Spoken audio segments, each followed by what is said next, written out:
panorama sobre o transporte brasileiro e como isso pode ser conectado para poder ter uma mobilidade sustentável.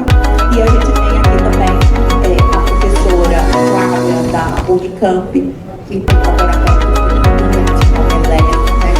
sobre veículos elétricos. Ela vai poder falar um pouco mais como que a pesquisa tem funcionado e está com um olhar no futuro. E, não menos importante, mas acho que bem interessante, a Cíntia poder explicar para a gente um pouco mais sobre créditos de carbono, como que funciona, como que ele pode ajudar a gente a transicionar para uma mobilidade mais sustentável. Então, assim, a gente vai ter de tudo aqui. E eu estou muito curiosa, né, nessa conversa, de poder entender um pouco mais de como que a gente pode transicionar. Eu vou começar primeiro com o Rafa, né, pedindo para ele explicar um pouco para a gente qual é esse panorama da mobilidade, né, sustentável no Brasil, o que é que ele tem visto em termos de desafios de infraestruturas, políticas públicas. Então, explica para a gente o que é um pouco mais do que é a CNT e como ela tem influenciado o transporte. Bom dia, pessoal. Bom dia.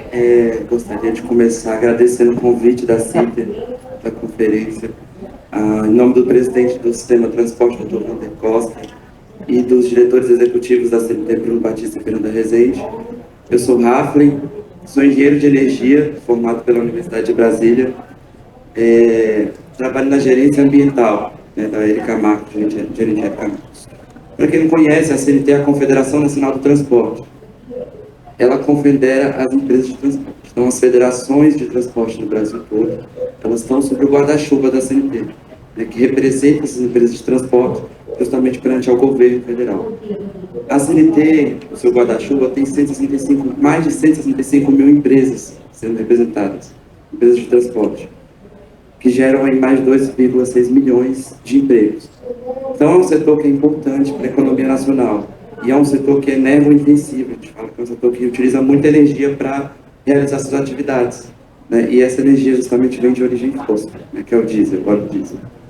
Então, a CNT, por meio de demandas dos próprios transportadores, que estão interessados em descarbonizar, estão interessados em tirar esse carbono da sua atividade transportadora, vem tentando dialogar com o governo e levando conteúdo técnico para eles, demonstrando a pluralidade de fontes energéticas no Brasil.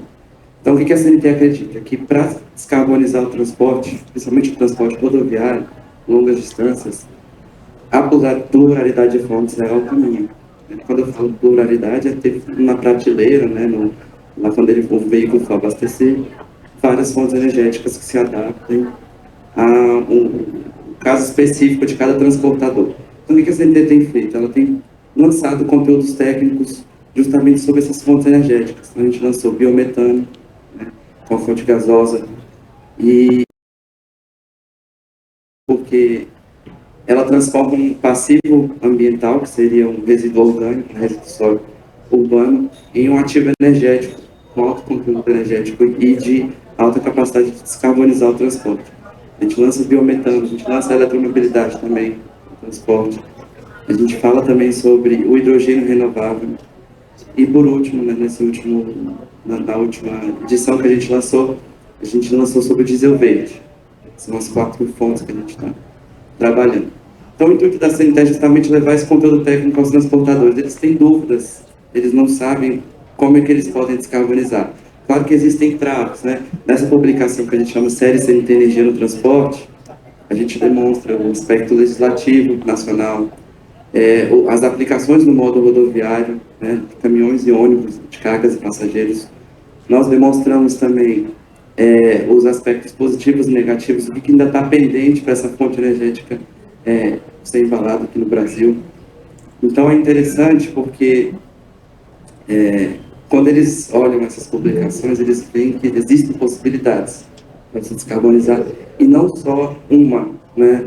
A gente hoje aqui no Brasil, nós temos o óleo diesel adicionado de biodiesel, né? Então hoje nossa única rota de descarbonização é esses 14%, que infelizmente tem se demonstrado não tecnologicamente compatível aos veículos do ciclo diesel pesados. Já outros tipos de combustíveis podem ser aplicados, por exemplo, Vamos falar de longas distâncias. O hidrogênio renovável seria interessante, né? Porque tem veículos, caminhões e ônibus testados e homologados com autonomia aí de mais de 1.000 quilômetros em um tanque de hidrogênio. E o hidrogênio tem essa característica positiva, principalmente aqui no Piauí, por conta da energia eólica, que o hidrogênio verde, que é o que a gente quer que seja colocado na prateleira, ele é um hidrogênio produzido a partir da energia elétrica renovável, né? E isso induz a economia nacional, no sentido de nós temos um potencial muito forte de produção de combustíveis renováveis, e aplicar essa economia para gerar mais ganhos ambientais e econômicos para o país, e até com possibilidade de exportar para fora. A Europa está pedindo, gente. A Europa está pedindo uma energia para a gente, que ela sabe do nosso potencial. Então a gente vai entregar um potencial enorme para o Brasil em ganhos econômicos e ambientais, e ainda entregar para um transportador uma opção para ele se descarbonizar. Isso eu acho que é o principal ponto. A mensagem que eu gostaria de deixar é que o combustível fóssil ele nos trouxe até aqui, mas a diversidade de fonte ela vai nos levar no futuro. Tá? Então, é isso que eu queria falar. Obrigado. Aproveitando, né, o que você falou, e a gente olha o Brasil, né, apesar de todas as pressões externas e políticas, a gente tem uma grade, uma matriz energética bastante limpa, né? E quando eu olho, eu acho que, assim, que a gente perde, às vezes, a oportunidade, né, de se colocar na vanguarda em relação a investimento tecnológico e muito mais, né? O hidrogênio verde, particularmente, eu acho um potencial incrível. Como é que você tem visto, a CNT tem alguma visão de como isso está sendo adotado, ou se a gente tem alguma política pública que incentive isso? Bom, dentro dessa publicação a gente fala bastante de como essas fontes energéticas elas estão aqui no Brasil ainda engateando. Por quê? Porque não tem política pública, né? Política pública eu falo no sentido de dar subsídios, desonerar a infraestrutura de produção, que ainda é escassa, e dar subsídios para o produtor para que ele consiga baixar o preço, para chegar lá na ponta, né, o preço do combustível ser baixo. Todas essas fontes que eu falei têm esse problema ainda de serem caras, né, para o transportador. E não adianta a gente querer descarbonizar sem ser economicamente viável, porque é um paradigma que precisa ser quebrado, né? Então, o transportador, quando chegar lá num posto de combustível, vê uma fonte que é 10 vezes mais cara, infelizmente, a atividade transportadora tem que ser economicamente viável, senão o frete aumenta e aí passa para o consumidor final e aí vira essa bola de neve, né? Mas, voltando para os subsídios e políticas públicas, vou até pegar um exemplo da Califórnia, que é o LCFS, né? Padrão de carbono, baixo carbono lá da Califórnia. Eles dão subsídios para o produtor de diesel verde, subsídio em forma de crédito de carbono. Ele consegue, com esses créditos de carbono, abaixar o custo do diesel verde. Então, lá na ponta, o transportador está abastecendo com o diesel verde quase pare com o óleo diesel. E como esse diesel verde, né, eu não falei um pouco dele, mas eu vou abrir um pouco agora. Ele é um combustível que ele é tecnicamente compatível com o veículo do ciclo diesel. Então, quando o motor do ciclo diesel recebe esse combustível, diesel verde, ele não vê nenhuma diferença. Então, o motor continua, né, funcionando normalmente, né? Então, imagina um combustível desse para o transportador abastecer, que tem poder de diminuir mais de 80% as emissões de gases de efeito estufa, né? Tornando a mobilidade sustentável garantida aqui no Brasil. Então, esse tipo de política pública que está faltando aqui no Brasil, de subsídio, de alavancar mesmo. Então, a CNT tem ido a debates, tem ido ao Senado, tem acompanhado as principais pautas do governo, tem defendido as fontes tecnologicamente compatíveis. Então, a CNT atua nesse sentido, em representar o transportador na ponta, da ponta no governo, e passar essas demandas dos transportadores. Obrigada. Eu queria, com essa perspectiva, esse cenário em mente, né, que não é fácil a gente pegar novas tecnologias e colocar em veículos de mobilidade, né, e garantir que a gente tenha uma solução competitiva. Então, eu queria entender um pouquinho da Bosch, como é que ela tem feito isso. A gente já viu que há uma dificuldade em termos de incentivos no Brasil, mas há também uma oportunidade de quem consegue uma solução, né, competitiva de ganhar o mercado, porque a gente sabe que a população hoje já tem uma consciência um pouco maior para isso, se não doer no bolso, né? As pessoas adotam muito mais fácil. Fala um pouquinho para a gente como que a Bosch tem desenvolvido novas tecnologias, fala um pouquinho da unidade lá para a gente entender como é que funciona. Por favor, Fernando. Bom dia. Bom, primeiramente, bom dia a todos e todas. É um prazer enorme estar aqui hoje com vocês. Vou apresentar aqui meus colegas de painel, né, agradecer ao CITER, a organização pelo convite. E hoje é o Dia Internacional do Meio Ambiente, né, um dia especial aí para todos nós, depois de 2 dias aí de evento. É uma honra enorme estar aqui com vocês hoje. E eu sou engenheiro eletricista, sou formado pela USP em São Carlos. Eu atuo com inovação há pouco mais de 22 anos, né, 18 deles pela Robert Bosch, né, em Campinas. Eu já estive na Alemanha por algum tempo, né, fazendo aí desenvolvimentos na P&D. E desde 2020 atuo na área de engenharia avançada, né, relacionado ao desenvolvimento de novas propulsões, né, tudo que tem a ver com, não somente com descarbonização, né, com neutralidade de carbono, mas também redução de poluentes. E um tema que está bem relevante para a Bosch, né, nos últimos anos. No ano passado a gente lançou aí a nossa visão de futuro com relação ao hidrogênio, né, com relação a economias do hidrogênio a longo prazo. Foi falado aí pelo Rafa no tema do hidrogênio verde, né, que eu ia que é uma honra estar aqui também na UPRU, um berço, um potencial gigante aqui no Brasil. E a gente também está atuando, né, no ciclo de vida do hidrogênio a partir da geração de hidrogênio verde, né, com o stack que tem.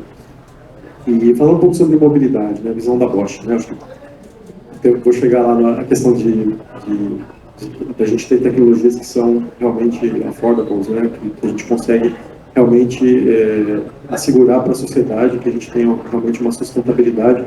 Como eu vi aí nos últimos 2 dias, né, a gente falou bastante aí sobre o triângulo, né, social, econômico e ambiental, né. Sustentabilidade não é só meio ambiente, né, a gente precisa equacionar o triângulo. E a Bosch tem uma visão global basicamente baseado em 2 caminhos, né? O primeiro deles é o da eficiência, né, da eficiência energética.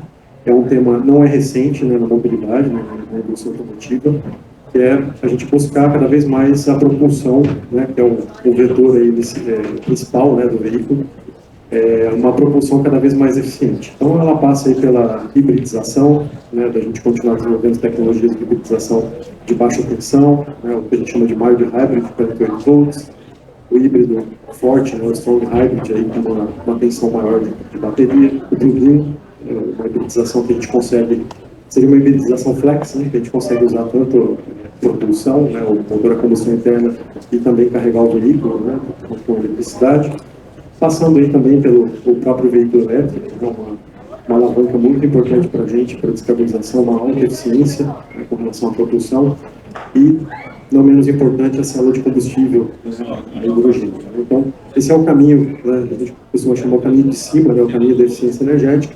E o outro caminho, se a gente olhar para a propulsão, né, que a gente chama de powertrain, a propulsão sozinha não faz nada, ela precisa de energia, né, energia embarcada. Então, mobilidade é transformação de energia, né, para a gente poder ir e vir, para levar nossos bens, né, cargas ao redor do mundo. E essa energia, o outro caminho é a gente trabalhar com essa substituição, né, das energias fósseis pelas renováveis, né, como o Rafa colocou aqui. E nós temos diversas alternativas, né? O Brasil, um exemplo aí com o etanol, né, que lá no final da década de 70, anos 80, foi segurança energética para a gente, ainda é. Né? Passou por uma fase aí no início dos anos 2000 aí como flexibilidade para o nosso usuário final, né, para nós como usuários aí da mobilidade. E já há alguns anos, né, representa para a gente também essa alavanca fortíssima de descarbonização. E a gente não percorreu todo o caminho ainda com o etanol, né? Só um parênteses aqui, né? Apesar de a gente ter o flex fuel reconhecido, né? Nossa estatística é que menos da metade da população usa etanol, né? Acho que esse é um tema a ser resolvido, né, o mais rápido possível. A gente conseguiria descarbonizar a nossa matriz de leves, né, no Brasil muito rapidamente. Se a gente pensar que na Europa, Estados Unidos, China, qualquer país precisa de, no mínimo, aí, 15, 17 anos para substituir toda a frota, né, seja por elétricos, veículos a célula de combustível.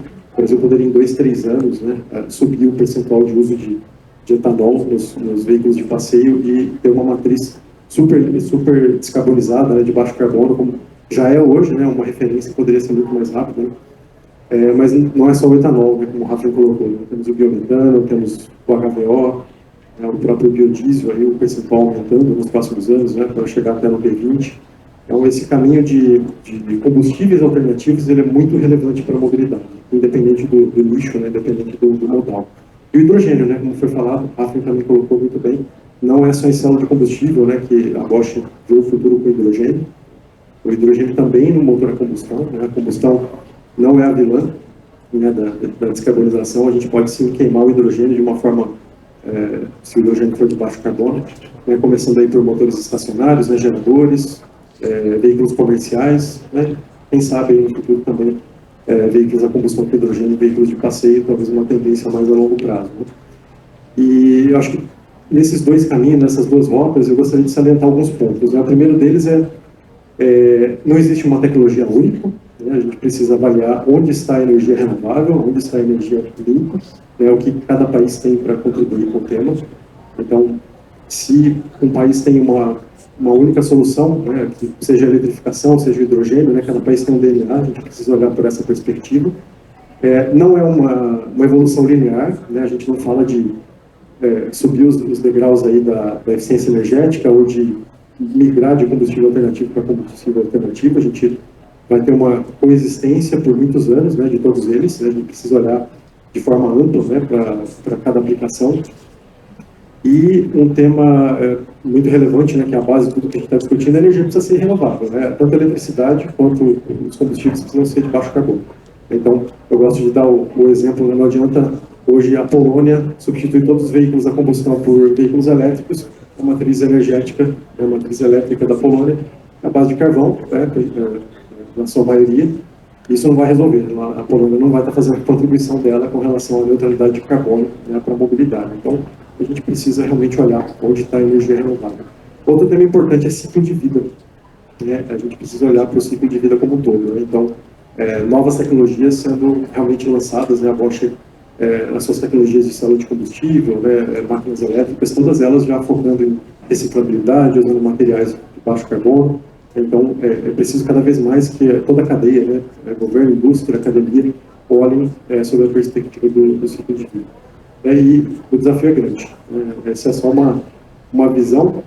E para fechar, né, para passar a bola, eu também gosto de repetir a frase aí do nosso CEO da Bosch da América Latina, né, o senhor Gascon.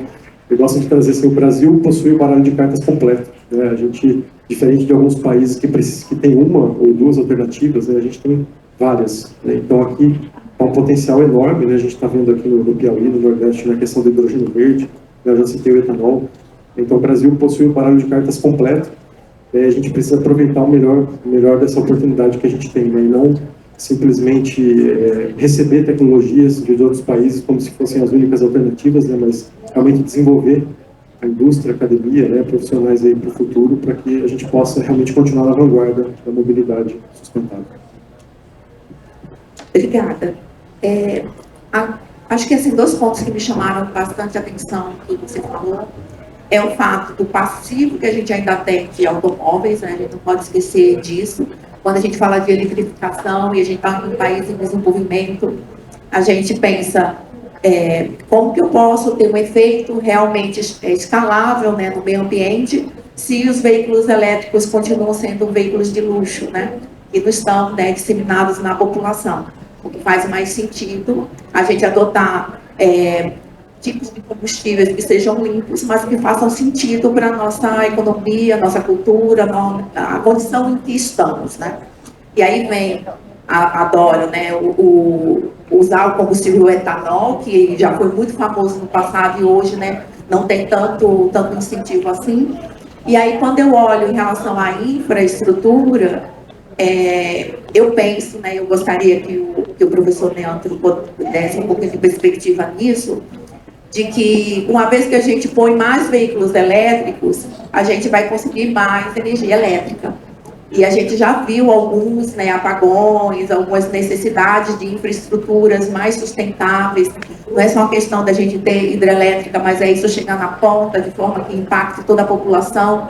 de uma maneira que não sobrecarregue, né, a infraestrutura atual, porque querendo ou não, a gente já tem indústria, a gente já tem várias pessoas bebendo da mesma fonte. Então eu queria entender um pouquinho, professor, como que o senhor enxerga, né, essa tendência de infraestruturas mais sustentáveis e como que a gente pode garantir que a gente chega numa solução sustentável mais escalável, mas com a infraestrutura indo na frente, né? Não atrás, como a gente às vezes vê acontecendo em países em desenvolvimento.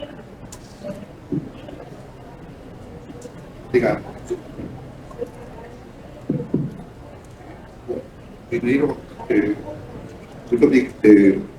muito honrado aqui de me encontrar no Piauí pela primeira vez na minha vida. Agradeço aos organizadores do CITER por a oportunidade e fico muito feliz também em ver aqui a presença maciça de estudantes. Esse é um tema de futuro que estamos discutindo. Então, é muito bom ver o interesse deles no tema. Espero poder responder a sua pergunta, mas eu penso falar em termos mais de mobilidade urbana sustentável. Provavelmente tem uma parece que tem mais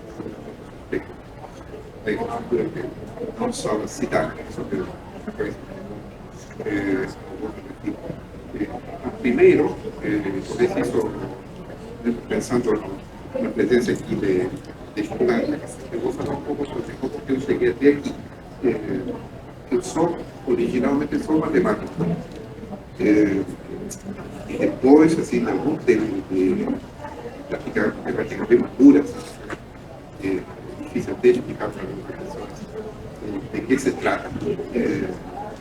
Aí comecei a me interessar mais pelas realidades, para como sair um pouco da minha cabeça, entender o que acontecia no mundo, e aí, eventualmente, decidi estudar também economia. De fato, eu tenho 2 doutorados, um em matemáticas, outro em economia. São super qualificados. Mas uma coisa que eu aprendi quando pesquisa da transição de matemática para a economia foi que quando se examina um problema, uma questão no mundo real, você naturalmente vai procurar uma solução para o problema, mas diferentemente da matemática, porque a solução não é discutida, se alguém demonstra o teorema, por exemplo, todos os casos de acordo com o que se compreenda. No caso de questões econômicas, sociais, mobilidade urbana, dessa natureza, aí não há esse tipo de consenso. Em primeiro lugar, pode haver soluções múltiplas, dados diferentes. Dentro de determinado contexto, vai haver diferentes opiniões, e não é claro como decidir qual das opiniões está certo. Então, isso para mim foi um choque, saindo das ciências super puras para a vida real. Mas isso não quer dizer que não seja interessante. Nós vivemos aí, por enquanto, eu tenho assim muita. Eu gosto muito. Agora, na questão da mobilidade urbana, primeiro, é que a questão da mobilidade urbana é sustentável, não apenas a mobilidade urbana. Claro, tem a ver com a redução das emissões, mas também tem a ver com a ciência, acessibilidade, inclusão, segurança. São todos elementos que se chama de mobilidade sustentável. Agora, pensando um pouco, uma coisa que me impressionou da fala do senhor ontem foi que ele apontou 2 processos de grande importância, que é apenas Piauí, Brasil, mas o mundo, que são as questões da transformação energética e da transformação digital. A mobilidade urbana sustentável é interessante porque ela já nas cidades, como parte da população já está ver então, ela combina essas duas transformações. Então, você proceder para desenhar uma mobilidade urbana sustentável, você tem que ter um instrumento de transformação digital e, digamos, uma papel para ter uma centralização na sua evolução, no futuro. Mas, além disso, você deve combinar isso com uma visão de qual vai ser o desenvolvimento social e econômico da cidade. Como a população da cidade vai então, isso vai além dessas questões mais técnicas de transformação energética.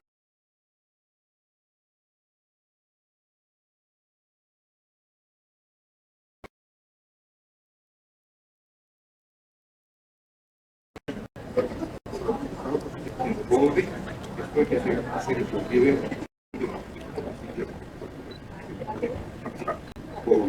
se nós limitamos a questão técnica, os elementos que uma solução os elementos para uma sustentável são mais conhecidos, tem que ter naturalmente maior uso do transporte coletivo, maior participação assim, do transporte não motorizado, bicicleta, skate, caminhada, etc. Compartilhamento do meio de transporte, car sharing, mais ou menos, eu diria que esses são os principais, né? Principais e nós do valor. Hoje está na casa dos 30%, de 30% a 40%. A bateria, em 2010, ela custava, o quilowatt-hora, né, que é essa, como a gente mensura ali a energia da bateria, ela custava $2.000. Hoje, ela está em torno de $130. E a tendência é que a gente termine aqui em 2025, 2028, a menos de $100. Ou que seja que o preço está caindo muito. E aí, esses modais vão ser mais acessíveis. Mas ainda no Brasil, a gente tem valores elevados. Agora, eu queria olhar para uma outra questão da eletrificação, que é algo que também na Unicamp a gente trabalha muito, e é um trabalho que eu acabei de fazer para o Banco Interamericano de Desenvolvimento, para o BID, que é olhar para o transporte público.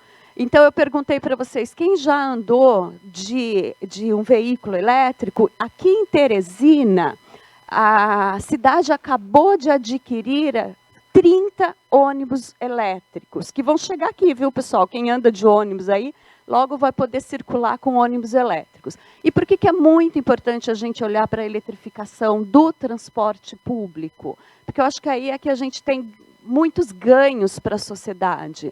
Ainda é caro, de fato, um ônibus elétrico, ele custa de 2 a 3 vezes o preço de um ônibus a diesel, mas ele é zero emissão, ele é zero ruído. E no espaço urbano, isso faz muita diferença, né? Não vai ter aquele ônibus barulhento passando pelo nosso lado, ou com emissões. Mas, mais do que isso, por que é importante para o Brasil olhar para incentivar, né, essa indústria de ônibus elétrico? E aí eu vou contar para vocês algo que também tem a ver com os trabalhos que a gente faz lá no meu laboratório, que é olhar para a política pública e olhar para o mundo todo, e ver para onde eles estão indo. E se a gente olha para a América Latina, eu nem vou falar os outros países, porque eles estão caminhando muito para a eletrificação. Mas vamos ver aqui os nossos vizinhos que têm características muito semelhantes às nossas. Pelo menos 8 países aqui da nossa região já fizeram planos ou estratégias nacionais de eletrificação com muitos deles com leis associadas que dá força para isso e que coloca metas. Chile e Colômbia, por exemplo, em 2035, não vai mais circular ali ônibus que não seja ônibus zero emissão. Por que que isso é importante para o Brasil? Porque no Brasil nós temos uma indústria de ônibus fortíssima e nós sempre fomos número 1 em exportações aqui para a América Latina. Nossos vizinhos compravam ônibus do Brasil. Só que agora eles estão comprando ônibus elétricos. De quem? O Brasil não tem ainda uma indústria forte. Está vindo tudo da China. Então, por que é importante a gente olhar com muita atenção para esse setor? Porque isso daí é competitividade, isso é geração de emprego aqui, essa é sobrevivência das nossas empresas, né? Inclusive da Bosch. E isso é relevante porque essas indústrias precisam ganhar escala, precisam ganhar competitividade. E como que a gente faz isso? E aí vem o papel da política pública. Isso é uma discussão que a gente tem feito já desde 2018. Inclusive, cheguei a escrever planos para o governo, também um outro papel da universidade, né, de escrever planos para o governo, falando, olha, não vamos fechar rotas tecnológicas e vamos olhar para o que está por vir, né, essa competitividade que está forte, e como que essas indústrias se preparam para enfrentar esse mercado, sobretudo para elas serem competitivas. E as indústrias, também sempre converso com o pessoal da indústria, o que eles sempre falavam? A gente não tem escala. Pra gente, e como que a gente vai produzir, né? A gente não tem demanda para esses nossos ônibus. E a gente precisaria, para ter demanda, né, ter quem compra, e os ônibus caros, né? Agora, recentemente, em maio, foi lançado uma medida, não sei para quem está acompanhando as novas políticas industriais do país, tem uma delas que se chama PAC, novo PAC, né? Já tivemos PAC no passado, Programa de Aceleração do Crescimento. No âmbito desse PAC, uma das ações é renovação de frotas, e significa renovação de frotas de ônibus. Foram 10,2 bilhões de dólares para renovar ônibus no Brasil inteiro. E o que foi muito interessante é ver o tipo de ônibus que as cidades estão procurando. Foram mais de 5 mil os ônibus aprovados no PAC, cerca de 3 mil deles ainda foi a diesel, mas o Euro 6, que é uma tecnologia bem mais avançada. Mas surpreendam, 2.995 encomendas de ônibus elétricos em diversas cidades do Brasil todo. Inclusive, como eu disse, Teresina, que vai receber 30 ônibus elétricos circulando. E como é um programa de aceleração do crescimento, o que significa que o crescimento de quem? Do Brasil, não é da China, é daqui. Então, a gente tem que comprar ônibus produzido aqui. Isso vai trazer algo que a indústria sempre fala, cadê a demanda? A demanda chegou. Nós temos aí, pelo menos, mais de 2 mil ônibus para serem adquiridos, fora a cidade de São Paulo, que tem uma lei que fala que até 2033 ela tem que trocar 100% da sua frota de ônibus, que são de 14 mil ônibus. Então, eu conto tudo isso, né, acho que já fechando aqui a minha fala, que qual que é a importância da gente olhar, né, para essas novas tecnologias, não apenas de uma perspectiva local, mas uma perspectiva internacional. Não, a eletrificação não é para mim. O ônibus, sim, né? É caro, mas ele tem um retorno para a sociedade. Um ônibus que traz menores emissões, que faz uma cidade ser mais confortável, né? Um ar melhor. Isso é um retorno social altíssimo. Isso é um investimento público que compensa. E, ademais, né, ainda que ele seja caro na aquisição, depois o operador vai gastar bem menos. Né? 35% dos gastos de operação vem do preço do diesel. Quanto que a gente vai gastar com energia elétrica? Cerca de 10%. Então, isso cai muito, muito. Falei muito, né? Desculpa. Tudo bem, é um assunto interessante, né? A área de dedicação há muitos anos, então tem muito a falar mesmo, pode ficar tranquila. Uma coisa que me chamou a atenção é que eu sou de Recife, né? E na década de 80 já tinha ônibus elétrico em Recife, utilizando aqueles fios, né, que conectavam. E não é caro. Então, assim, há soluções muito mais baratas. A gente tinha um corredor na Avenida Caxangá, que é a maior avenida da América Latina, que era com esse ônibus. Até eu me formar na faculdade, em 2002, ele estava ainda operando, não sei se ele está agora, mas que vem um senso crítico de que eu, como engenheira, né, sempre questionei muito de que, às vezes, a gente explora algumas tecnologias, a tecnologia pela tecnologia, e não olhando, né, a comunidade, os aspectos sociais, né, culturais, como o professor Neandro falou, do que pode ser adotado facilmente à nossa realidade, né? Então, assim, eu gostaria, então, de trazer para o debate, nessa segunda rodada, onde a gente vai ter 5 minutos para poder falar, uma perspectiva da Bosch, em termos de indústria, do que ele acredita, né? Do que você acredita, Fernando, que são tecnologias assim matadoras e que a gente deveria apostar mais, né, que tem uma grande chance de escala, e compartilhar com a gente algum case, né, de sucesso da Bosch, que pode não ser só aqui no Brasil, do qual é inspirador e do que você gostaria, né, de nos ver no futuro. Obrigado pela pergunta. Eu acho que, fazendo de novo, né, combinação de falas aqui, né, a gente tem que fazer uma transição energética, né, uma transição suave, né. Eu acho que o aspecto social e econômico ele envolve essa transformação da indústria, né, como foi bem colocado aqui pela Flávia, né. A gente é complexo hoje a gente fazer a transformação da noite para o dia, né, por isso que a gente precisa realmente olhar os modais e o direcionamento. Acho que como Bosch, a primeira inovação está no nosso DNA, não só Bosch, mas do Brasil, né? Acho que pouca gente sabe, mas o veículo Flex ele foi inventado na Bosch de Campinas entre 92 e 94, né? A gente apresentou em 94 para o mundo, 2003 ele virou realidade aqui para a gente, agora está sendo exportado para a Índia, né? A Índia deve adotar o Flex Fuel nos próximos anos, né? Então, assim, orgulho enorme nosso, né, como indústria, né, como brasileiros, de ter trazido essa inovação para o mundo. A inovação sustentável, na nossa visão, ela vai em direção ao híbrido flex, né? Nós estamos já trabalhando já há alguns anos, né? A gente vê desde 2019 o híbrido flex é uma realidade.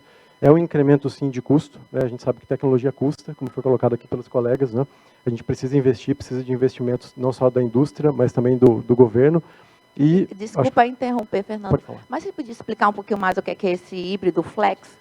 Eu não sou muito familiar. Tá, o híbrido flex ele é uma evolução do ponto de vista de eficiência energética, né? Eu comentei um pouquinho com vocês, eficiência energética é a gente fazer mais com o mesmo, né, ou mais com menos, né? Ou seja, colocar uma determinada quantidade de combustível, né, 1 litro, e poder percorrer, em vez de 10 quilômetros, 13 quilômetros, 15 quilômetros, né? Então, a eficiência energética, o híbrido, ele permite isso, né? Dependendo do nível de hibridização, a gente consegue aí evoluir 1 quilômetro, 2 quilômetros, 3 quilômetros por litro, ou talvez até mais, dependendo das condições, né? Então, a hibridização, ela permite que a gente faça mais com o mesmo, né? E realmente usar o combustível renovável e poder percorrer maiores distâncias aí em direção à eletrificação, né? Então, esse é a nossa aposta a curto e médio prazo, né? A Bosch vê que a gente viu em 2022 aí o número de emplacamentos de híbridos elétricos chegando a próximo de 50 mil veículos, né, de passeio comerciais leves.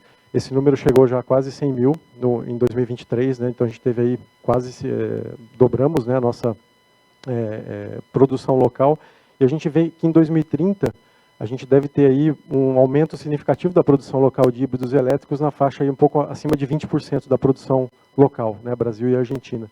Então, vocês veem que mais da metade desses híbridos, desses elétricos, né, eletrificados, são híbridos, né? Então, o motor a combustão interna, ele continua, né, na nossa região e em vários lugares do mundo por muitos anos, né? Então, por isso essa nossa aposta nas tecnologias de hibridização. Outro comentário, né, eletrificação. A eletrificação ela já está presente nacionalmente, né? A gente tem grandes empresas investindo, né, desenvolvendo baterias, né, parcerias, nós temos parcerias muito fortes com a Unicamp, com outros ICTs, né, e universidades com relação a estudos, né, de células de combustível etanol, ainda um tema bem de longo prazo, né, mas a gente acredita bastante que, né, o hidrogênio como um vetor energético de baixo carbono para o mundo, né, aqui ele talvez, por mais que a gente tenha esse potencial de produção para chegar na mobilidade aqui, ele deve demorar um pouco mais, e a gente acredita muito que a gente pode aproveitar essa nossa infra, né, de etanol, de mais de 43 mil postos, né, distribuídos aí pelo Brasil, para conseguir converter, né, o etanol em hidrogênio e o hidrogênio em eletricidade no veículo a célula de combustível. Tá? Então, essa é uma parceria que a gente tem com as universidades e CTs. Outro ponto importante, uma montadora, né, de caminhões e ônibus, né, lançou o primeiro veículo elétrico, né, praticamente puramente nacional, 2 anos atrás, e a gente participou desse projeto. Né, toda a eletrônica de controle ela é desenvolvida, né, o software, o sistema, desenvolvido e fabricado no Brasil, né, fabricado em Campinas. Então a Bosch tem uma participação forte na eletrificação, né, não só mundialmente falando, mas aqui no Brasil. E um tema conectando com o tema da Cíntia, né, de créditos de carbono, a gente desenvolveu recentemente, né, nós temos uma ferramenta de um radar de carbono, né, um radar de gases de efeito estufa, que é o nosso CO2 tracking, que usando a conectividade veicular, da gente poder mapear quantas toneladas de carbono equivalente, né, como a Cíntia explicou para a gente está emitindo por quilômetro. Né? Então, isso pode ser aplicado a veículos de passeio, veículos comerciais. Ele tem um charme no Flex Fuel, né, que a gente pode mostrar para o usuário que, se ele estivesse optando por etanol, teria uma emissão muito mais baixa, né, do poço a roda. Mas ele pode também ser usado para frotas, né, para fazer a acreditação, né, como a Cíntia nos explicou, para realmente atestar, falar assim, estamos usando isso, temos esse compromisso, inclusive mapear isso ao longo do tempo para mostrar que as frotas estão evoluindo para o etanol, estão usando soluções com biodiesel, né, com HVO. Então, é uma ferramenta bem poderosa, né, que mostra, né, traz à luz esse tema tão importante, né, do ciclo de vida ou do poço à roda, né, usando tecnologia de conectividade. Né, e isso também, na nossa visão, pode ajudar a motivar os usuários, né, motoristas, a dirigir melhor, né, a dirigir para o meio ambiente, né, porque você consegue também medir se você tem o pé mais pesado, né, se tem uma direção mais agressiva e conscientizar as pessoas de ter uma direção mais consciente, né, com relação à tecnologia e combustíveis. Isso que você falou me faz pensar do impacto que a gente já teria por ter carros automáticos, né, de gastar menos emissão simplesmente pela forma de dirigir e que está tão acessível, né, a toda essa tecnologia disponível. Eu acho que aí junta com o meu ônibus elétrico da década de 80 e dá um pouquinho de tristeza da gente ainda não ter adotado. Mas eu acho que aqui foi discutido, pelo menos ficou bem forte na minha cabeça, a diversidade de soluções que a gente tem e que, no final das contas, é um ecossistema, né? Não é tipo a bala de prata que vai matar todo mundo. Até quando você fala de transporte, ele é multimodal. Então, ele tem seu ponto ótimo para cada missão que você tem, né, para transportar, se você é urgente a tempo, se não é. E aí eu queria entender, uma vez que a gente tem tantas possibilidades, na perspectiva da CNT, né, Raflin, qual que seriam as prioridades que a gente teria para o Brasil para tentar acelerar esse caminho? Ou seja, dado tudo isso, tá bom, a gente não vai fechar a porta, mas o recurso ele é finito. Se eu te desse aqui 10 bilhões de dólares, onde você apostaria para dizer, isso aqui eu acredito que vai ter um efeito maior se a gente pensar num universo mais curto, de 5 anos, que nos levaria nessa transformação? 10 mil? Bom, no sentido de, na transição mais rápida, acho que a CNT aposta numa tecnologia que não vai precisar modificar motor, que não vai precisar adquirir um novo veículo, que é o diesel verde, né, o HVO. O HVO, ele tem esse potencial de ser drop-in, eles chamam drop-in.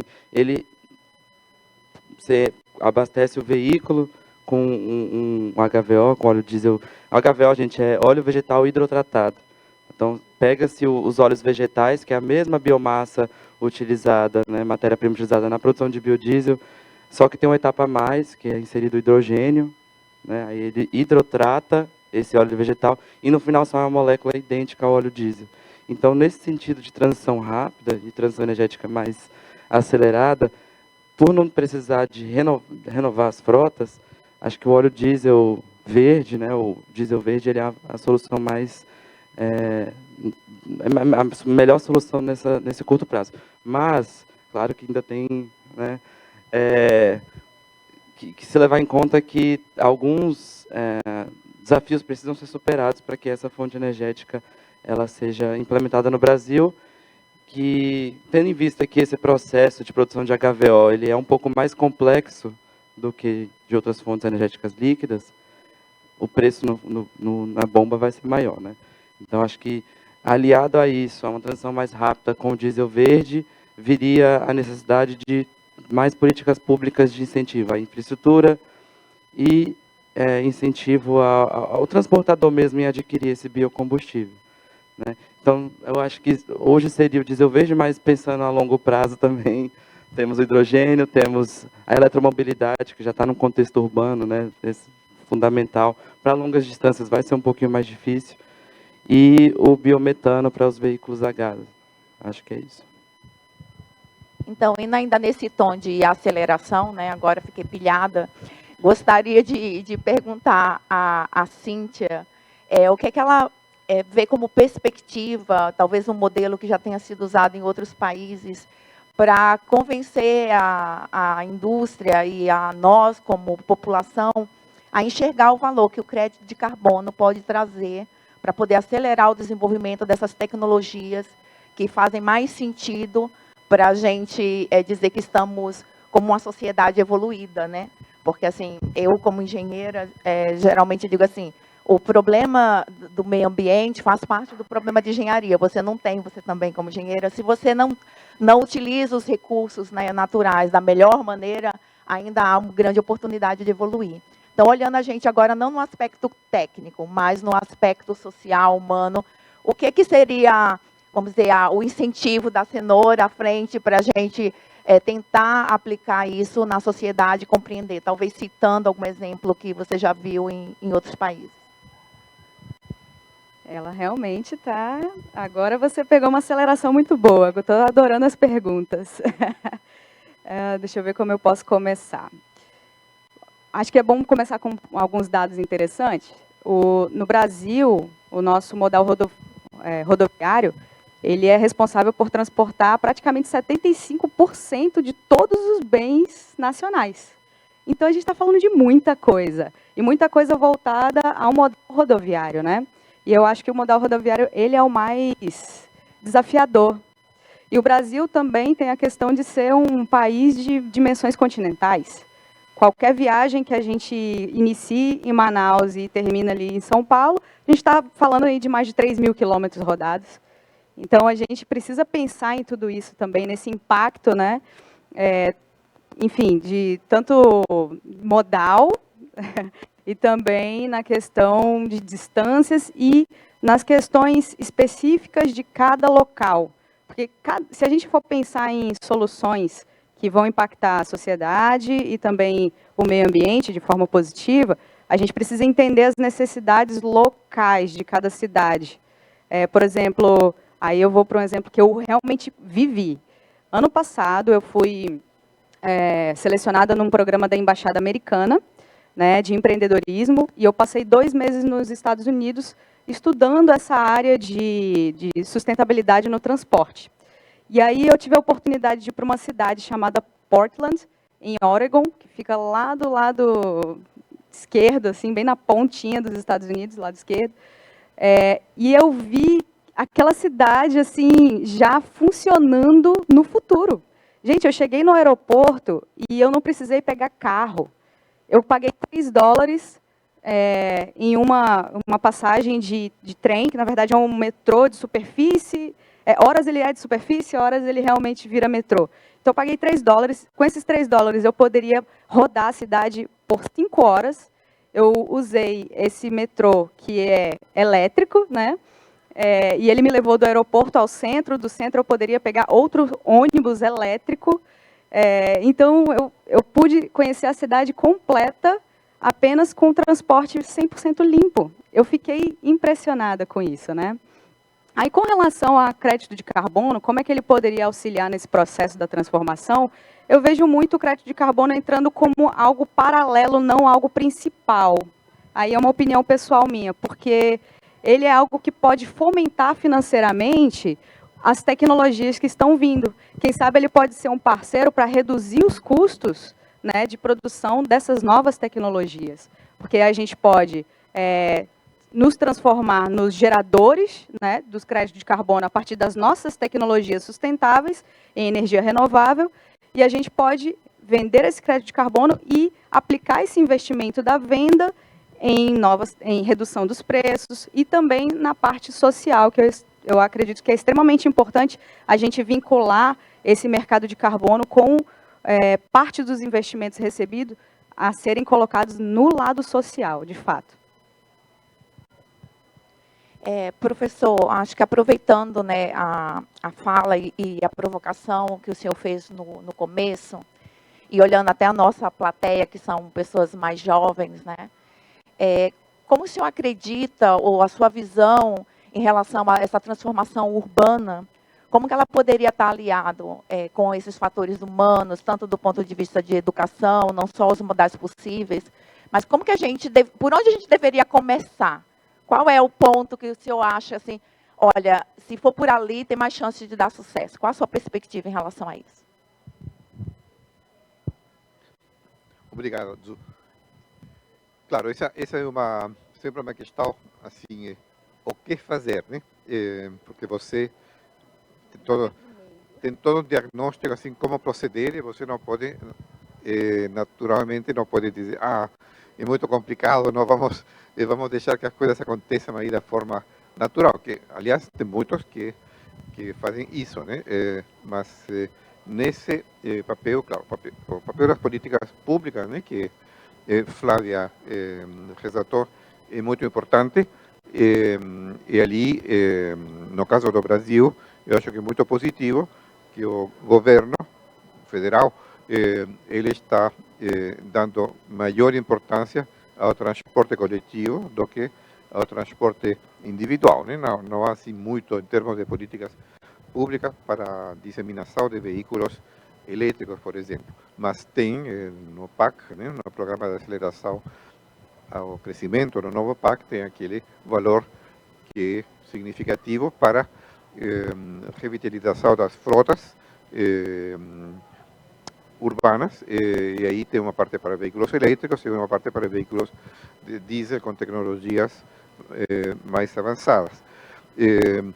Então, mas eu acho que a sociedade, né, porque a sociedade não deve ficar apenas na expectativa de ver o que o governo faz. A sociedade deve tentar levar o governo para fazer o que ele acha que é necessário. É importante que a sociedade se organize. Nesse sentido, a participação da sociedade civil, das ONGs, é sumamente importante. Eu diria que é bom ter visões de futuro, assim, de futuro mais distante, mas é importante ter visões de futuro próximo. Então, nesse sentido, deve-se estabelecer metas que sejam não tão ambiciosas, mas possíveis. Por exemplo, tarifa zero, aumento de vias para bicicleta, talvez taxas de acesso ao centro das cidades por veículos poluentes. Esse tipo de medidas eu acho que são acessíveis e a sociedade deve se organizar para conseguir que o governo, né, seus representantes assim imponham. Tem mecanismos para isso. Mas, além disso, deve sempre tentar se empurrar essa fronteira do que parece possível mais para adiante. Então, combinar uma visão de futuro próximo, no qual você pode agir imediatamente, como uma visão de futuro mais longo, onde aí entraria o que eu chamei primeiro de sustentabilidade social profunda, né? Ir avançando nesse sentido. Aí, naturalmente, não é trivial, mas essa seria a minha resposta. Obrigada, professor. Então, assim, a gente está chegando perto do final, né? Eu queria fazer minha pergunta à Flávia. ainda numa perspectiva de sonho, né? Dizendo assim, a gente está... Claro que feliz de ver que as universidades brasileiras e alguns incentivos mais fortes que a gente está tendo agora, né, até a própria aviação sustentável é uma coisa que a gente tem também explorado lá junto com a FINEP, então eu fico muito feliz da gente poder ter essas possibilidades de desenvolvimento, mas eu percebo que as empresas maiores, elas terminam aproveitando mais esses mecanismos do que as startups e as empresas pequenas, né? Até porque é realmente doloroso fazer todo um processo de aplicação desses recursos. Acabei de fazer um agora e estou ainda traumatizada, mas eu queria saber da perspectiva da Flávia, o que poderia ser feito ou nesse mundo de sonhos, onde a gente também fomenta a inovação dos pequenos, como que a universidade, né, e as políticas públicas poderiam ser modernizadas ou mais ágeis. Eu sei que a gente tem algumas soluções que são ágeis, por exemplo, em Embrapi, eu vi que é uma que também é ágil. Então, assim, mas vamos tirar as restrições atuais de contexto político e vamos pensar assim, olha, a gente tem todo esse mundo de oportunidades que a gente listou aqui, que pode fazer o nosso país uma região, né, ainda mais rica, mas não só do ponto de vista de potencial, mas de realmente devolução dessa riqueza para a sociedade. E isso é feito quando muitos conseguem fazer. Então, não são só as empresas grandes, também são os pequenos. E aí vem o fato da gente poder patrocinar a inovação para fazer isso. Então, como que você vê, Flávia, as instituições trabalhando nesse futuro, junto com as pessoas que também estão sonhando em criar um negócio, criar riqueza para o próprio país? Como que isso pode ser modelado pela tua experiência no próprio laboratório? Como que isso poderia ser mais acessível para os pequenos também? Poxa, uma boa pergunta. Bom, eu vejo o papel das universidades no Brasil é essencialmente da gente formar recursos humanos de qualidade. Eu acho que isso é o nosso propósito primeiro. E quando você atinge esse objetivo, claro que você vai trazer para a sociedade recursos humanos com maior possibilidade de atuação no mercado. Mas a gente também, e aí eu estou falando mais da minha experiência, né, de estar numa universidade pública, numa universidade com uma estrutura muito importante, uma abertura grande também para o mercado, em que a gente consegue ter várias outras possibilidades. Então, vamos pensar na interação, né, universidade-empresa, universidade-sociedade. Hoje a gente, e aí eu estou até fugindo um pouco aqui do nosso tema, mas hoje a gente tem uma orientação nas universidades que é de trabalhar muito mais com a extensão. E quando a gente olha para a extensão, a gente está dialogando de fato com esse público, a gente está direto com a sociedade. A gente tem também, e isso varia muito de estado para estado, que são as nossas FAPs, né, que são as financiadoras de estudos que aportam pesquisas nos seus estados, né, uma dimensão mais local. Em São Paulo, a gente tem a FAPESP, que é uma grande agência, né, é uma agência que ela, por lei, olha a importância da política pública, né, por lei ela tem fundos do ICMS do Estado, né, que são bastante vultuosos, isso deixa essa instituição com muito dinheiro, né? E ela tem uma linha que financia pequenas e médias empresas, que é voltado, então, para empreendedores. Olha, eu tenho uma ideia, mas eu não tenho fundos para isso. Essa linha, que também é complicado, viu, para submeter, mas uma vez aprovado, você consegue financiar bolsas de pesquisa para que você se desenvolva.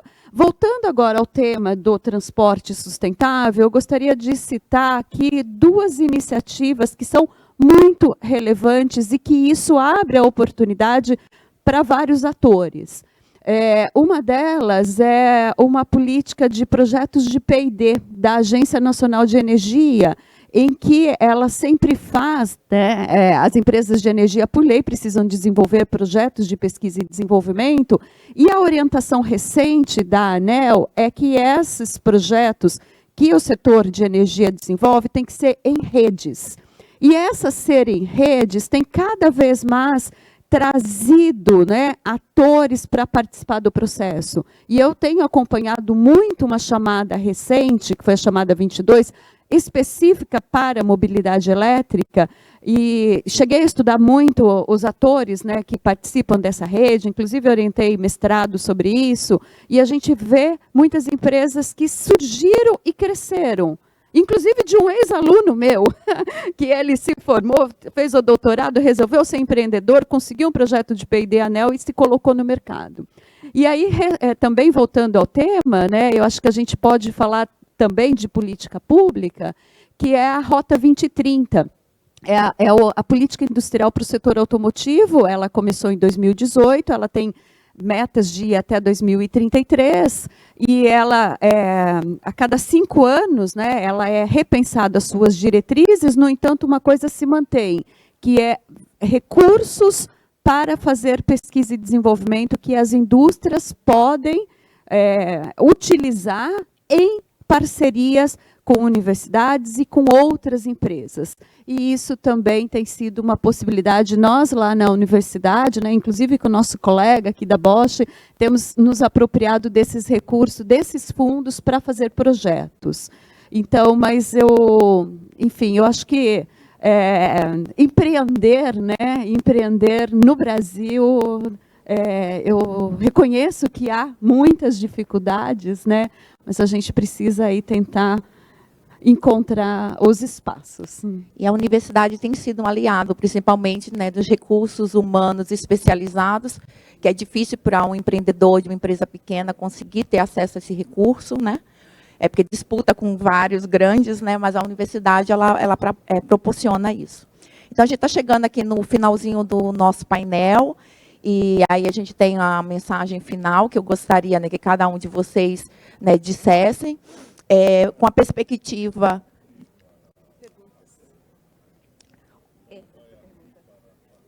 Posso abrir, sim.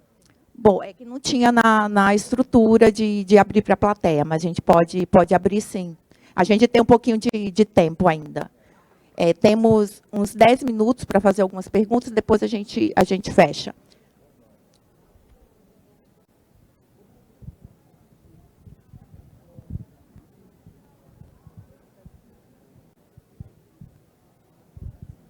Bom dia a todos.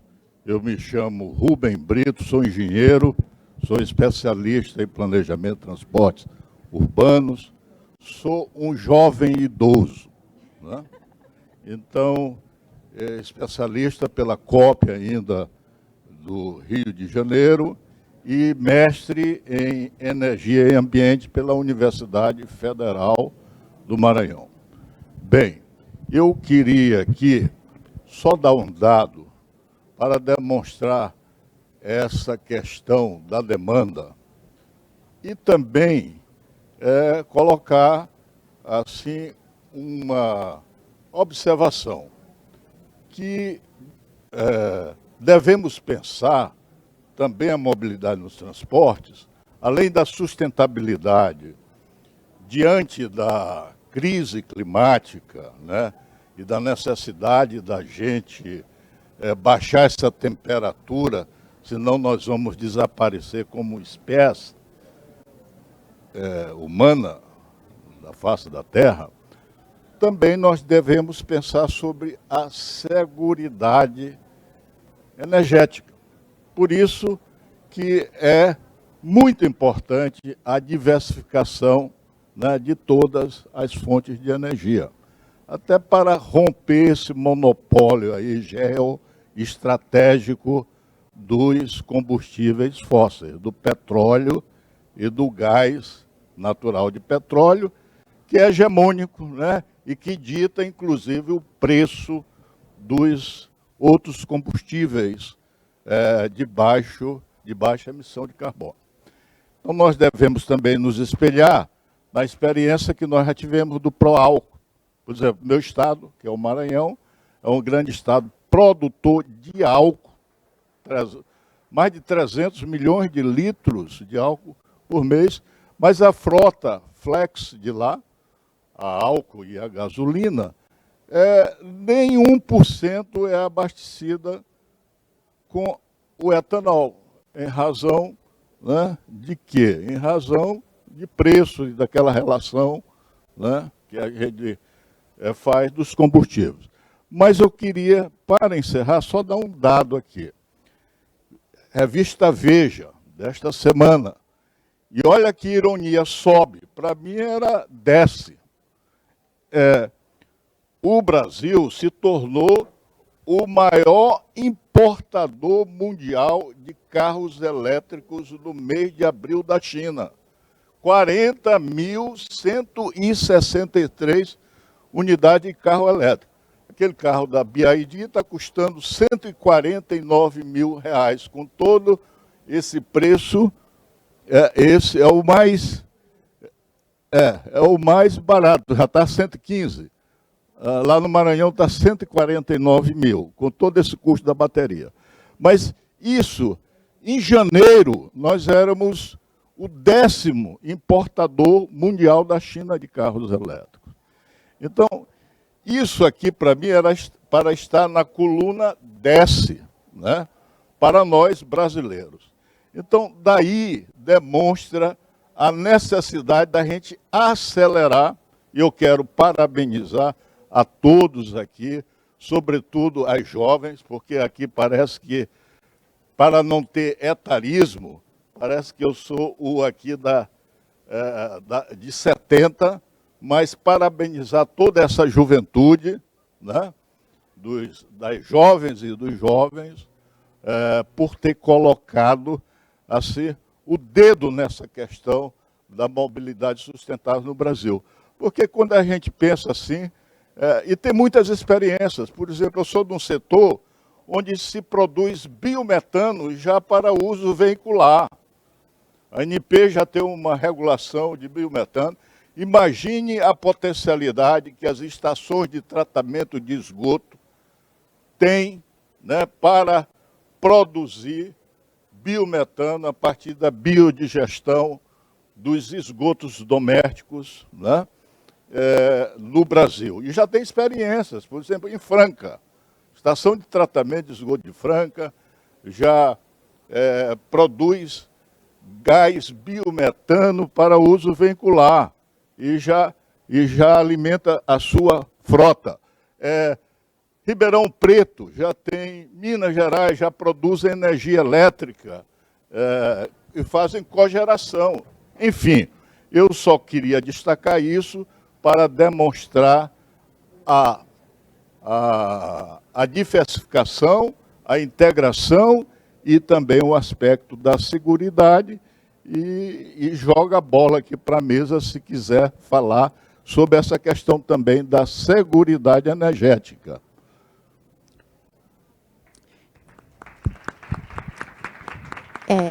Eu gostaria de, quando a gente fizer as considerações finais, vocês, né, sintam-se à vontade. Então, o que eu gostaria, né, que vocês trouxessem para a gente, qual a impressão, né, que vai ficar sobre vocês desse painel, alguma coisa que de repente aprendeu, ou uma perspectiva de um outro que trouxe para a mesa, que de repente complementa o nosso repertório de entender, né, sobre essa transformação sustentável, e que mensagem, ou seja, além da impressão, que mensagem vocês querem deixar, né, para a plateia de incentivo, tá? De incentivo para a gente pensar a respeito da mobilidade para o futuro. Eu queria começar, né, nesse sentido, pode ser o Raflin, a gente vai seguir na ordem. Acho que ficou a mensagem de que a mobilidade sustentável ela não depende só de um aspecto, né? A gente discutiu aqui vários, né? Desde a perspectiva técnica, perspectiva acadêmica, indústria, já adicionando o crédito de carbono ao ciclo. A parte do professor interessante que ele falou sobre a mobilidade é muito mais do que só reduzir a emissão. Então, acho que a mensagem que fica, até para as pessoas mais jovens, é que esse assunto ele veio para ficar. Ele não vai ser um assunto passageiro. Vocês vão escutar falar de mobilidade sustentável o resto da vida de vocês.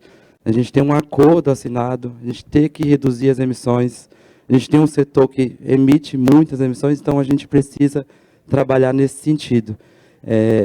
O que eu desejo é que o Brasil se torne um franco atirador nesse sentido, né? Que ele dê um passo à frente em relação a isso, porque a gente tem muito potencial. E a gente tem potencial em todas as áreas.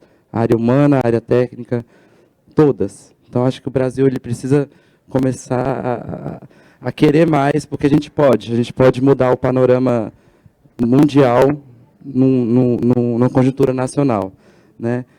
Obrigado a todos vocês painelistas, foi muito interessante. Obrigado à plateia também. Obrigado. E eu acho que a minha mensagem é essa. Obrigado. Gente, antes de passar para a Flávia, eu fui informada aqui que eu estou deixando 2 pessoas angustiadas na plateia que querem fazer perguntas. Então, assim, vamos deixar as pessoas fazerem perguntas e a gente faz a nossa consideração final bem pequititinha, para poder caber todo mundo.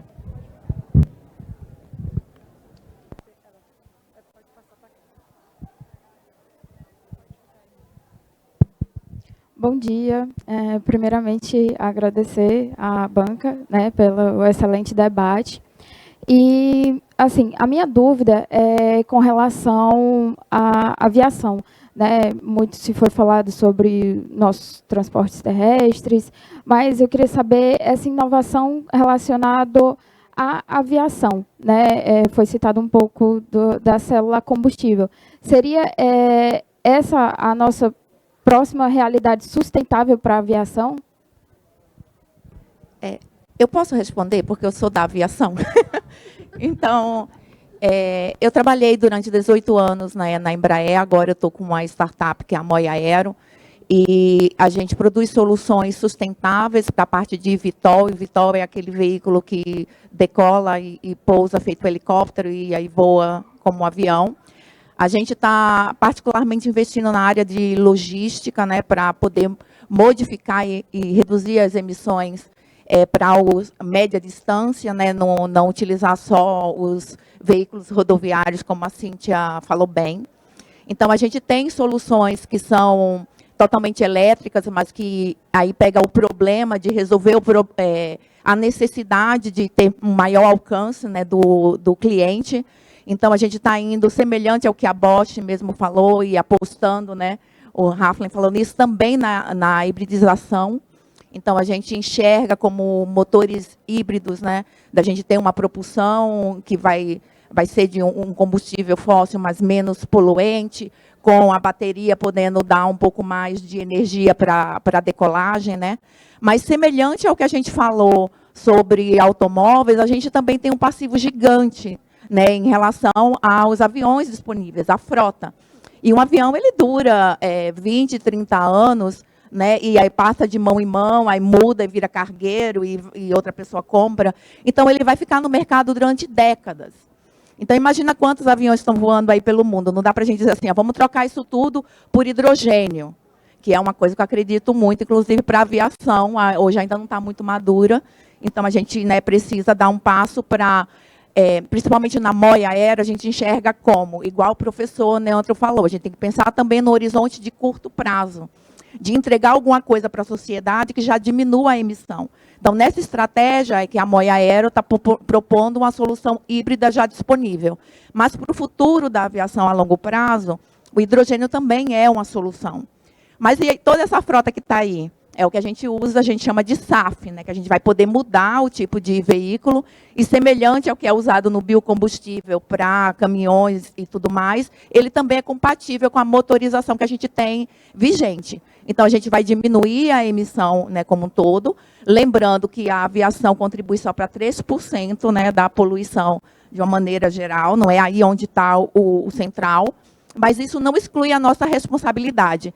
Então, pensando como engenheiros, né, como retribuir para a sociedade todo aquele conhecimento que nós adquirimos, nós, na Moia Aero, temos justamente essa missão de entregar algo mais urgente, né, possível para tornar a mobilidade mais sustentável e ter um plano, né, que permita que ela seja sustentável, não só do ponto de vista de emissão, mas que ela seja competitiva e entregue um valor para a sociedade, né, com baixo custo.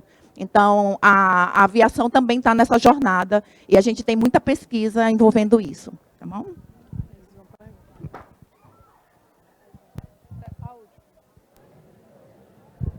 Bom dia a todos, né? Meu nome é Tomás, Eu sou turismólogo pela Universidade Estadual do Piauí e gestão ambiental pelo Instituto Federal do Piauí.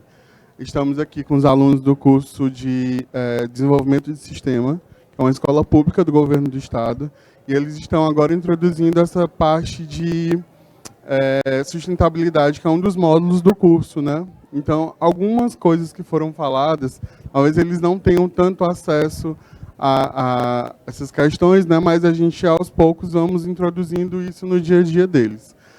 Eu, como turismólogo e gestor ambiental, entendo que o turismo é uma ação, um fenômeno ou ciência que movimenta economicamente o mundo e socialmente.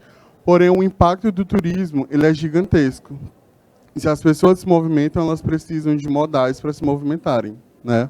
Enquanto gestor ambiental, eu penso em algumas questões que a gente possa diminuir esses impactos da atividade turística. Ok. Só que eu acho também que a gente precisa frisar algumas questões que vai mais para o lado da antropologia, da sociologia, que é a questão de conscientização.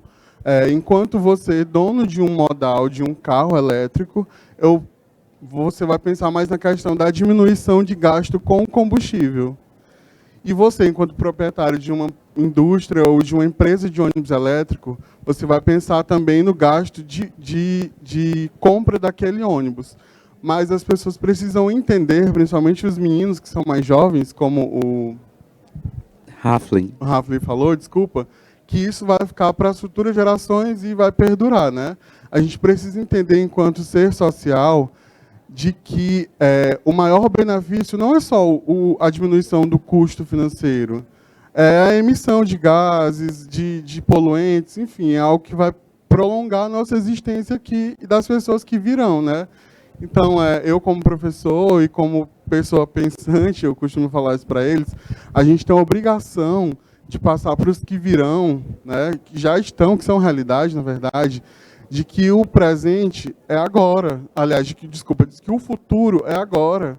A gente não precisa esperar quando vai acontecer, como vai acontecer. A gente tem que fazer isso agora. Então, se a gente tem essa pontinha de possibilidades, de poder, né, de fala, a gente tem que fazer isso diariamente, para que eles entendam. Lembrando que o Brasil, como a Cíntia falou, tem uma extensão gigantesca, né, continental. A gente precisa se firmar na questão da realidade de cada localidade. A gente sabe que o transporte público em Teresina, especificamente, ele é muito decadente, né? Isso influi em inúmeros fatores, né? Não vou entrar aqui nesse mérito. Mas é preciso que você entenda como que funciona o plano diretor do transporte público de Teresina, do Recife, de Manaus, né? E por aí vai. Então, acho que isso é todo um ecossistema, como foi falado, para que as coisas de fato aconteçam. Eu acho que a gente precisa apostar na juventude para que isso seja levado adiante. Obrigado. Tem mais uma aqui? Acabaram as perguntas? Podemos... Hola, buenos días. Mi nombre es Celia Iturra, trabajo en el Ministerio de Transportes de Chile. Y bueno, ayer en el panel comenté nuestra experiencia de los buses eléctricos en Santiago de Chile. Tenemos cerca de 2.400 buses y me llama mucho la atención. ¿Más próximo? Sí. ¿Ahora sí? ¿Se escucha? Ahora sí. Ok. A propósito de la exposición de la profesora Flavia, es nuestra experiencia, principalmente los proveedores de buses, eran ustedes. Digo, porque efectivamente los 2.400 buses se compraron a China. Entonces quiero hacer una pregunta a la profesora Flavia, profundizar un poco de cómo la industria automotriz brasilera se está aproximando al recambio a vehículos eléctricos, entendiendo que el mundo está avanzando hacia la electromovilidad. Gracias. Flávia, você pode já responder e fazendo a consideração final, que a gente tem 4 minutinhos, gente, para poder terminar o painel, então, rapidão. Ok, ótima pergunta. Eu estudo muito Chile. O Chile foi o primeiro país a fazer uma política nacional de eletrificação em 2018. 2021, né, já foi reformulada. E eu acho que é muito importante a gente olhar para essas sinalizações que os países estão dando. Gente, aí agora, parabéns pela sua fala, professor, porque eu acho que a gente tem que, de fato, levar a conscientização, né, desses jovens de que nós temos aí que fazer alguma coisa por essa questão da mudança climática. Chile, Colômbia e vários aqui países, né, vários países europeus estão olhando para o transporte que é emissor e que tem um papel importantíssimo para ser resolvido. Agora, respondendo a sua pergunta, né, eu estive num evento há umas 3 semanas em que tinha 12 países da América Latina reunidos, e eu me lembro muito da representante do Panamá que falou, olha, o que acontece com o Brasil, de todos nós países, aqui é o único que tem uma indústria fortíssima, e por que vocês não são expoentes do tema da eletrificação ainda? E não somos, né? De fato, você tem razão, a BYD está importando ônibus, e agora ela tem planos de construir uma fábrica aqui, que era da Ford, né, aqui na Bahia. Então, a indústria, né, de automóveis brasileira, ela não está entrando muito forte na eletrificação, ela está entrando nos híbridos, que, de fato, é uma solução, né, que se coloca aqui, mas a indústria de ônibus agora acho que vai ter um fôlego adicional, porque a gente está tendo demandas e as indústrias estão se mobilizando. E nós temos pelo menos 5 grandes indústrias de produção de ônibus no Brasil que já têm planos, né, já estão começando aí a produzir ônibus elétricos. Então, eu vejo a indústria brasileira de ônibus vai se fortalecer. E aí é toda uma cadeia que acaba sendo impactada, né?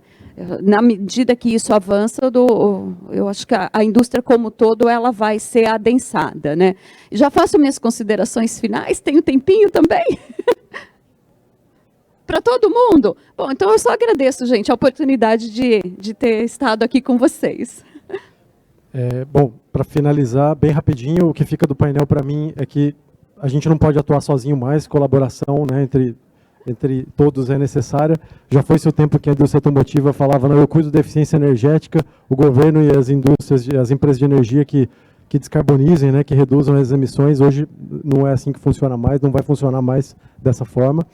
E a mensagem que eu deixo aqui, né, para todos, né, principalmente para os jovens, né, quando eu me formei em 2002, a indústria automotiva estava numa fase muito linear, né, de desenvolvimento, a mobilidade como um todo, era produto, nova geração, era uma coisa muito planejada, e nem sempre foi assim, né? A indústria automotiva começou com, né, o Ford começou o primeiro veículo dele com etanol, o veículo elétrico já existia, né, em 1920, 1930, e nós estamos numa fase agora de não linearidade, né? O futuro está para ser escrito. Então, a minha mensagem para vocês é empreendam, inovem, vocês estão aí para construir o nosso futuro, né, junto com todos, né, e fica aí a mensagem para vocês. Obrigado.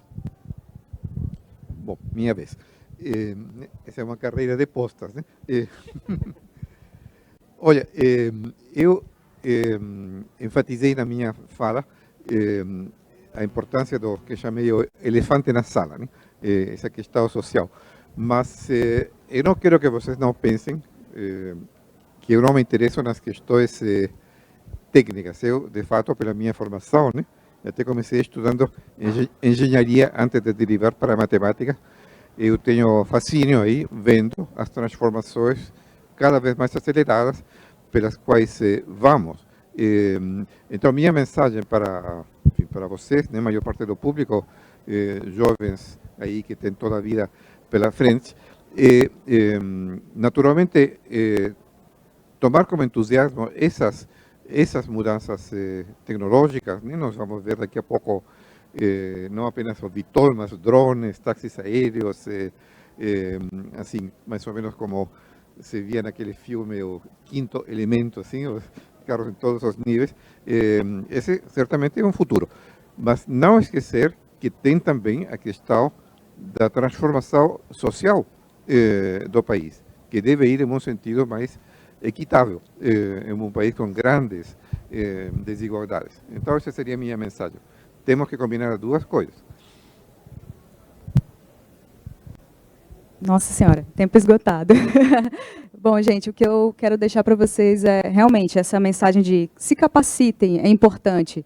A minha empresa é a 3 Elementos e a gente está se posicionando hoje no mercado como uma empresa que vai conectar as organizações nos seus planos de descarbonização, as soluções de descarbonização, soluções sustentáveis. Então, eu acho que fica muito a cargo também de vocês pensarem em novas soluções, porque a gente quer ver essas soluções vindo de vocês também, para que a gente possa conectar essas organizações e caminharmos juntos aí no sentido de descarbonização. Então, obrigada. Bem, obrigada por estar aqui, ouvir com a gente todo esse conhecimento e também compartilhar o de vocês. Minha mensagem para o futuro é que o Brasil tome o seu lugar de destaque na área de sustentabilidade, que é bem merecido, e que a gente, no futuro, né, numa próxima convenção, possamos compartilhar como a gente chegou na dianteira, né, desse mercado. Então, esse é o meu sonho para o futuro. Então, obrigado a todos e tenham uma boa feira.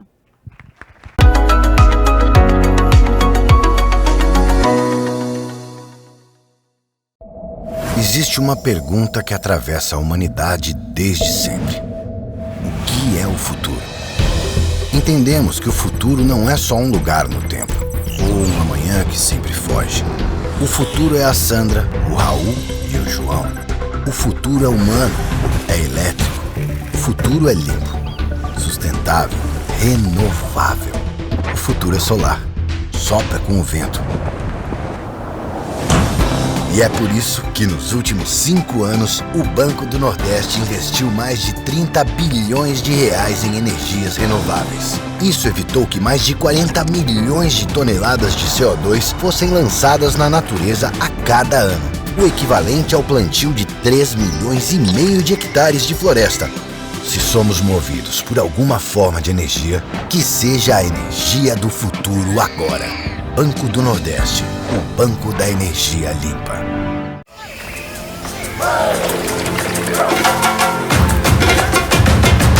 Brasil. Meu Brasil brasileiro. Vou cantar-te nos meus versos. Brasil verde que dá para o mundo se admirar. O Brasil do meu amor. Terra de nosso Senhor.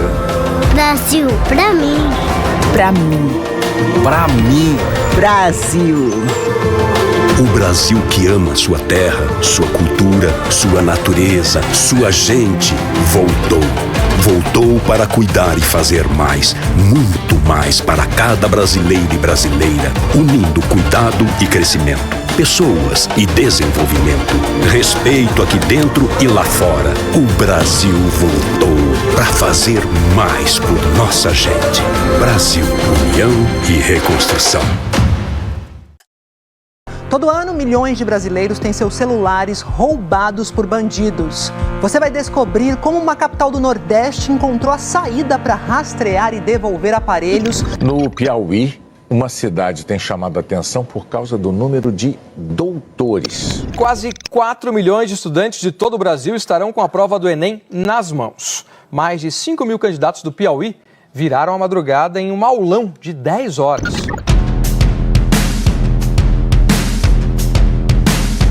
Nos últimos tempos, o Piauí vem sendo pauta de boas notícias nas mais diversas áreas. Agora, ganhou uma edição inteira. Exame, a mais respeitada publicação de negócios do Brasil, viajou à nossa terra para levantar o que está acontecendo no estado.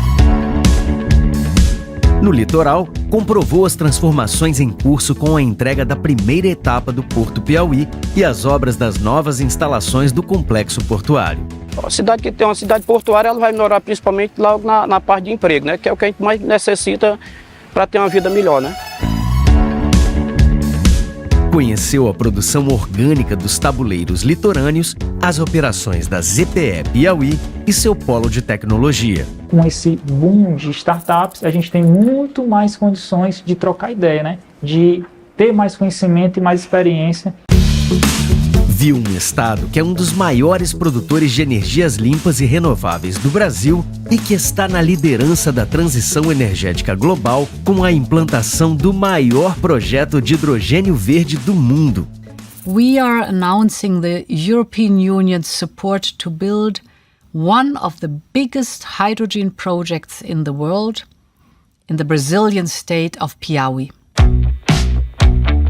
Essa referência em economia ficou sabendo da extração de ferro em Piripiri, uma das nossas muitas riquezas minerais estratégicas, e compreendeu o imenso potencial do agronegócio piauiense com suas mais diversas cadeias, alta produtividade, sustentabilidade e que dá um novo salto com as indústrias de transformação já em implantação. Esse trabalho aqui hoje em dia é minha renda, né? Ajudo minha família dentro de casa, é muito importante e aqui é muito bacana de trabalhar, né?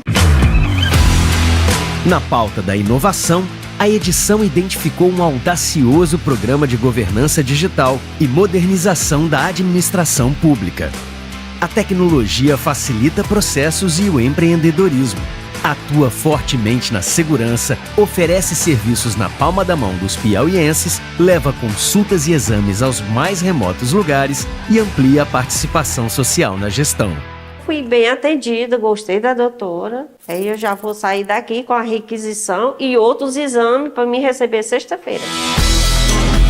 Quem lida com desenvolvimento sabe que a base do crescimento e da competitividade é a educação. Constatou a diferença que faz a escola de tempo integral, o ensino técnico profissionalizante, a formação em novas tecnologias e os grandes avanços da escola pública piauiense. A minha família não tem condições de pagar um ensino privado e com o ensino público eu posso ter uma qualidade tão boa como se fosse privado e assim ter mais chances para obter êxito tanto no ITA como no IME. Analisando o ambiente de negócios, o apoio institucional, a política de promoção do Estado, a presença internacional, os arrojados projetos de infraestrutura e logística que vão incentivar a industrialização, a publicação descobriu por que o Piauí cresce acima da média do Brasil e do Nordeste, está sempre entre os estados que mais geram empregos no país e tem uma carteira de novos investimentos que vão criar mais oportunidades e transformar a economia do estado. Revista de Negócios não viaja a passeio, mas se encantou com o charme de Barra Grande, que atrai turistas, nômades digitais e investidores do mundo todo. E aproveitou para fazer uma imersão na história e biodiversidade do magnífico Parque Nacional Serra da Capivara, que está ganhando mais um equipamento hoteleiro para receber bem todos os que nos visitam. Trouxe muito emprego, empregos diretos e indiretos para a população de São Raimundo. A gente sabe a importância que a gente teve nesse crescimento. Este é o Piauí que estamos construindo com muito trabalho. Um estado cheio de boas notícias para todos, seja agora e para o futuro. Governo do Piauí. Aqui tem trabalho, aqui tem futuro.